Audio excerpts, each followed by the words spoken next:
So there are 156 million blogs out there live right now. And by the time we're done with this conversation, the way I said at Kicking Up Your Social Media, that number will grow. Blogs have become so much more of a mainstream vehicle to share your news. And as you'll hear from a lot of our panelists today, blogs are incorporated into some of the most mainstream outlets there are. Do your organizations have social media policies set up in terms of what you can talk about and what you can't, how personal you can be, and you know, drawing the line between writing on behalf of your organization and being personal? As personal as they're willing to go and as all those boundaries, usually readership increases because people like to have as much as you're willing to share. Very few people are sort of blogging in the traditional way as it was 2003, 2004, because a lot of that has shifted to Twitter or Tumblr or to Facebook. So at least for us, there's a lot of room for our reporters to have very strong voices. For the folks here that started as traditional journalists, it's kind of a new piece of this all, to have to think about what the tags are and how you're doing that. Anyone want to take that?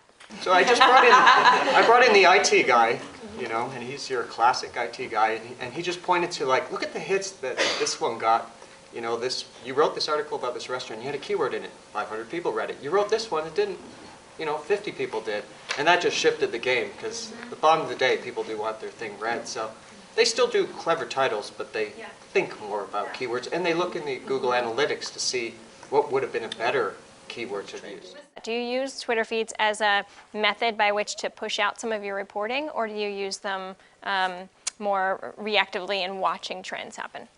I kind of view Twitter as another place where I'm able to build my audience and interact with potential readers of my blog. So I will, you know, have connections on Twitter that may never visit my blog, but they're following me and they're retweeting my tweets to their followers. So it's really, to me, it's a way of building my audience.